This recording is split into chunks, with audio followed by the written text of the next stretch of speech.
Hi all, I have yet another amazing game to show you from TSEC Season 15. This is in round 18, Leela playing white against Stockfish. The opening book is very interesting. D4 knight f6, we enter into the King's Engine defense, one of my most favourite openings with the black pieces. And here, with Leela playing white, it's very interesting. We have the kind of new main line of the King's Engine, which is in this variation. There used to be the move knight e1 before for a very long time. This was the most favoured move, but nowadays we have the dreaded bayonet attack b4. This has been proven to be a very successful and effective weapon of choice against the King's Engine defence.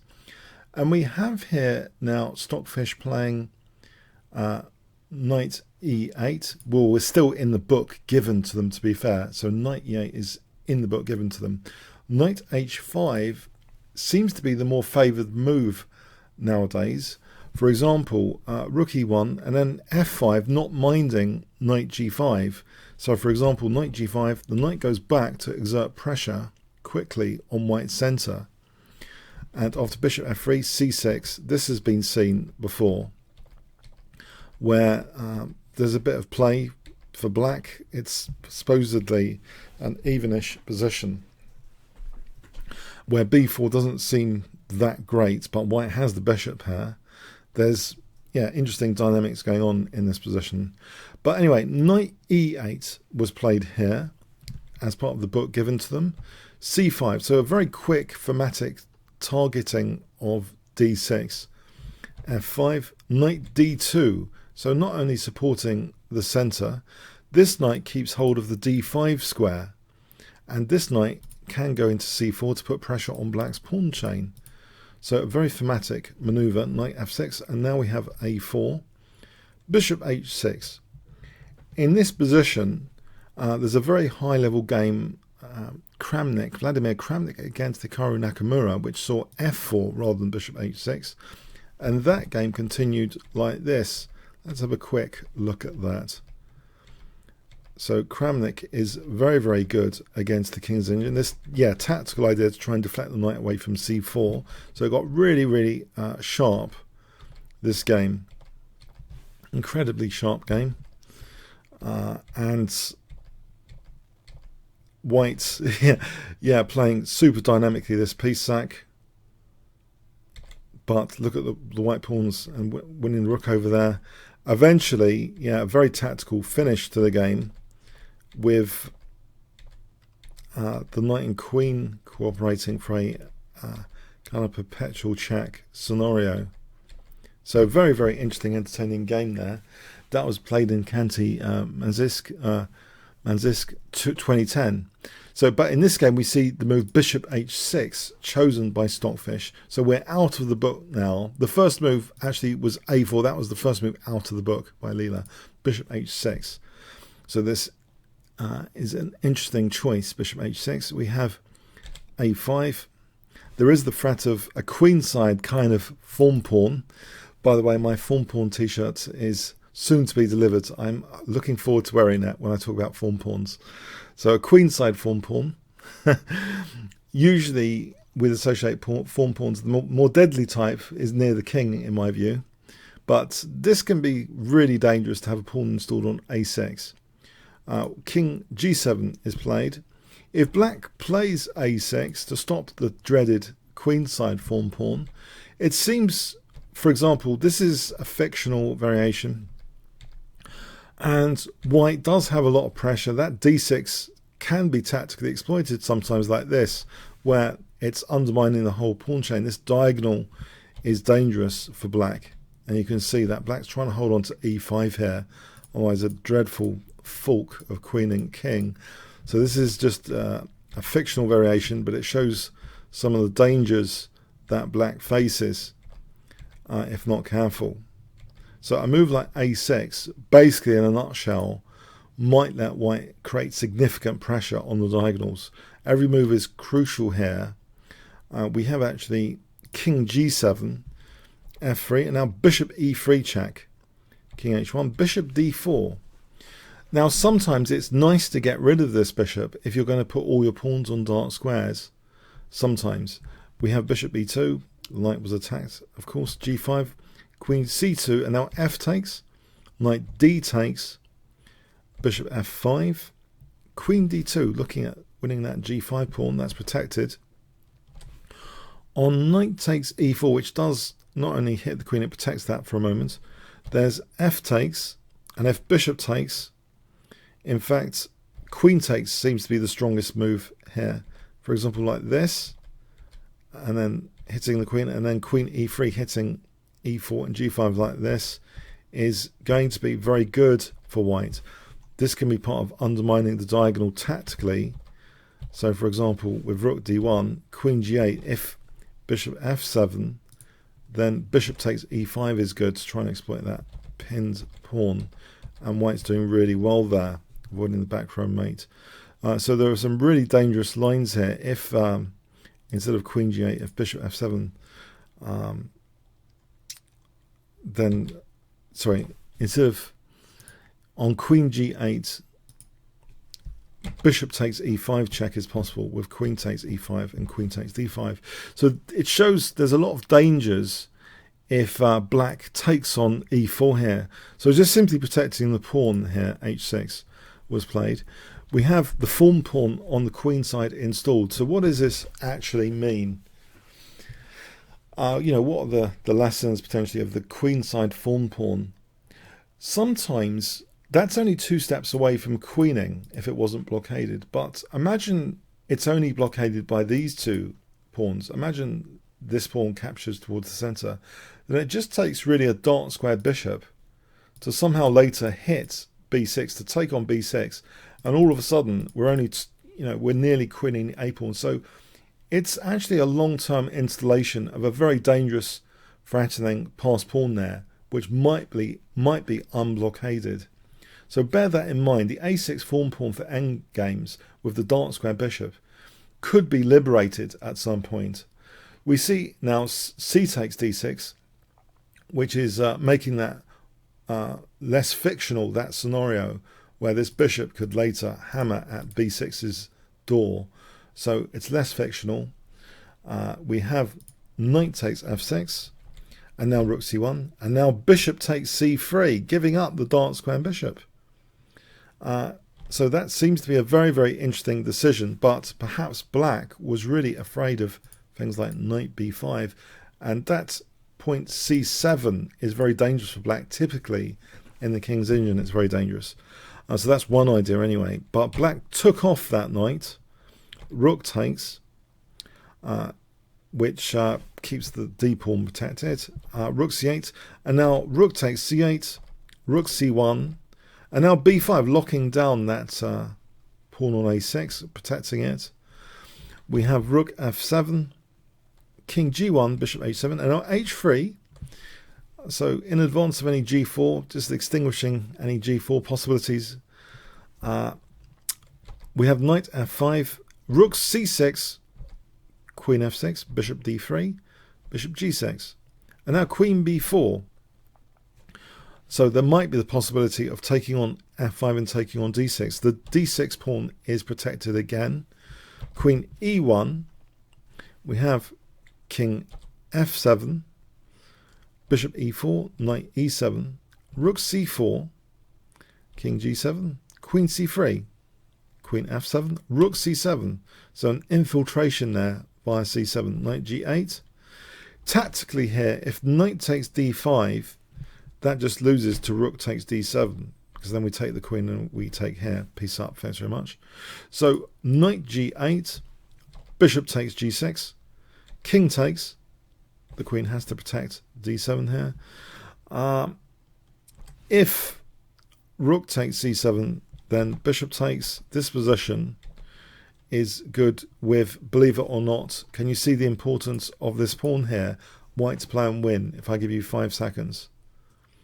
Our fiction might have become reality in this variation now of this pawn daring to queen, or dream to queen one day. With white can play bishop a5 in this variation. The knight's too far away, the king's too far away. So b takes b6 and the pawn queens. So it's actually a very dangerous example of a queenside form pawn here we're seeing here. So yes, just to say again, in this variation after bishop a5, if knight e7, bishop takes b6, the knight's just one move too slow to stop the pawn queening. So anyway, we have king takes g6, rook c6, and now with that pawn pins, there's an idea, for example, queen takes e5, but doesn't it let the d5 pawn go? We have actually the move king g7. On queen takes d5, white still plays queen takes e5. Nice battery on e5 with that pin pawn, and white will have a big advantage here. So we have actually king g7. And now bishop a3, letting d5 go for this move rook c7. It seems very dangerous for black. Rook e7. Queen c6, forcing off the queens. Queen takes c6. Options are very bleak here. If check, the king can go to h2. And now taking on d6 is very strong. Again, this very dangerous queenside form pawn can be celebrated with a wonderful tactical idea in this position. Can you guess white to play here? Okay, queen takes a7, giving up the bishop. These two connected passed pawns are worth their weight in gold. Yeah, this pawn's going to be a winning pawn. And the checks can be avoided eventually, so that is a big advantage for white. So we have the queens coming off. Now this scenario, that bishop really wants to get around here and attack these pawns. We have bishop takes d6, rook e8, bishop a3 for a moment. Also, rook c7 check was possible as well, just putting the bishop there, transposing anyway. Black's really passive here. Look at these targets on dark squares. In the game, yeah, bishop a3, the rook goes there anyway. Bishop b2, and yeah, with h6 and e5 under fire and this threat of rook c7, Stockfish looks to be in a dreadful state here in this endgame position, extremely passive. So starts shedding pawns, knight e7, hitting the rook but offering h6. What are the alternatives? If rook e8, then that means rook c7 check, and bishop takes e5 is super strong. Remember, if this bishop comes to b8, then it's going to knock out a7. That a pawn's ready to roll then. So this is really bad. If on rook, so rook e8, rook c7 check. So if here bishop takes e5, if also there might also be the possibility of king f2. Even this is strong in this example scenario. It's all strong, you know, this way of doing it. So let's go back. So bishop b2, knight e7, shedding the h6 pawn. And what's happening now is fascinating as well. You might have thought white's really kind of got concerns about these two pawns, but now with the absence of the h6 pawn, if white can actually win g5, we've got potential dangerous passed pawns over here basically, which need to also be addressed by black potentially. Knight f5, rook c6, knight e7, rook d6. On rook c7 is also good, but let's go with the game. Rook d6, knight f5, rook d5, knight e3, rook takes e5, knight c4, rook e2, that was a fork, so protecting the bishop, rook d8, rook c2, knight d6. So looking at winning b5, but white doesn't care anymore about the queen side. It's good time to attack g5 now, bishop c1. We have knight takes b5. If black tries to protect the g5 pawn, then check here and taking on a7 is great. So knight takes b5. White is getting now this other dream scenario, plan B. Okay, it didn't quite work out with plan A, it seems, but plan B are these pawns over here. Rook d7, bishop f4, king e6, king f2, rook h7, rook c1, knight d4, bishop e3, knight b5, rook h1, knight c7. The knight's coming to gobble this pawn, but in the meantime, that's extra mileage points for these pawns creeping forward. And now they look fantastic, these kingside pawns. And they actually are. So this puts the brakes on any queenside intentions for black for a moment. And now pressing forward on this side of the board. And it's becoming an overwhelming pawn avalanche on the king side all of a sudden. Relentless. And the game actually ended here. So maybe that tells of the unexpected in a way. White installed a fawn pawn over here, and you might have been expecting, you know, these pawns to be liberated in some fantastic way. Instead, they were just used as time gainers to sort of take out black's kingside and use the kingside pawns instead. But the bishop on this diagonal is a phenomenal piece in these endgames. It's not only blockading, you know, black's b pawn, you know, the rook's also keeping the a pawn in check. So really, white was making all the progress with these pawns. Black unable to sort of counter really much. So the game ended here. If it continued, as an example, rook h1, g5, it's just an avalanche over here, which is unstoppable, even for the resourceful Stockfish. It's gigantic. f7 is going to happen pretty soon. Winning material. It's protected also by the bishop, or h6. Yeah, there's all sorts here. Okay, so I'll take you back to the final position of the game. So it was on knight f8.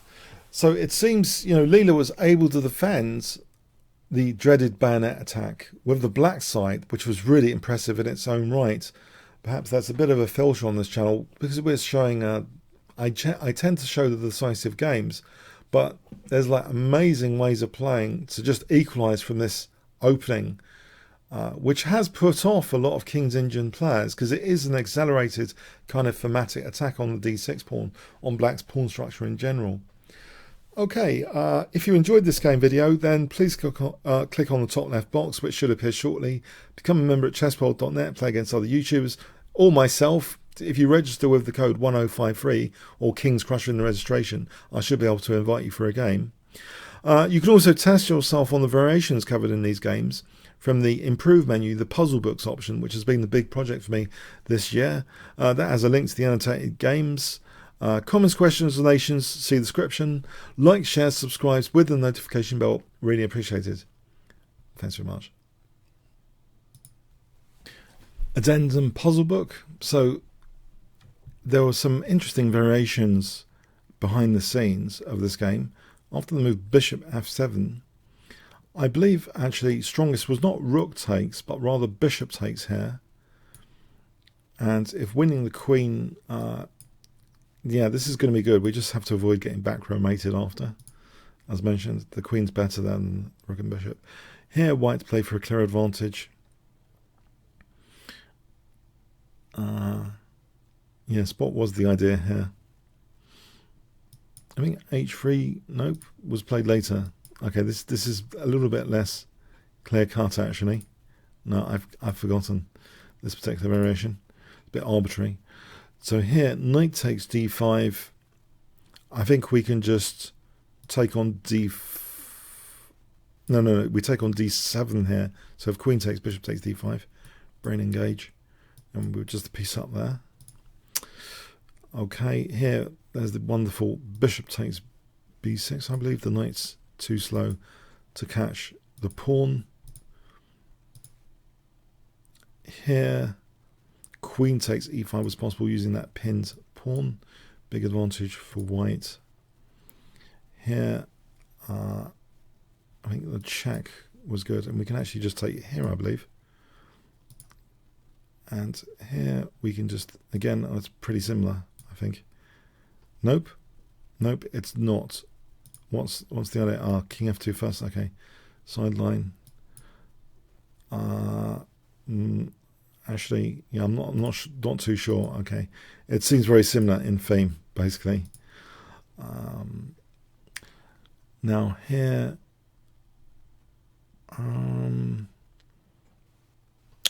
nope, bishop a3. Okay, and now I've completely forgotten this position, this variation. Hint, bishop d6. Okay, that hits e5. All right, it's very difficult for black actually to do something about e5 in this configuration. Surely just take on e5 there.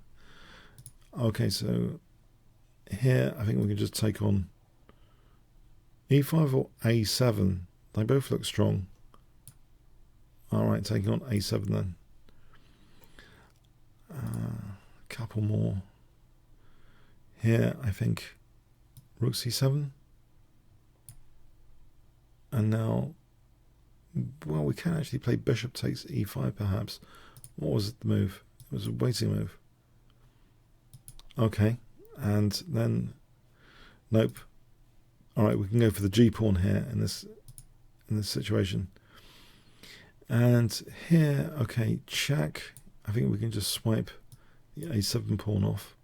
All right, yeah, it's just the variation is just to get to know them a bit more. Some of them are not ideal puzzles, of course, but I think it helps get back into the game analysis for the game, which is a good accompaniment for the video. Okay, I hope you enjoyed it. Comments, questions, like, shares, appreciate it again. Thanks so much.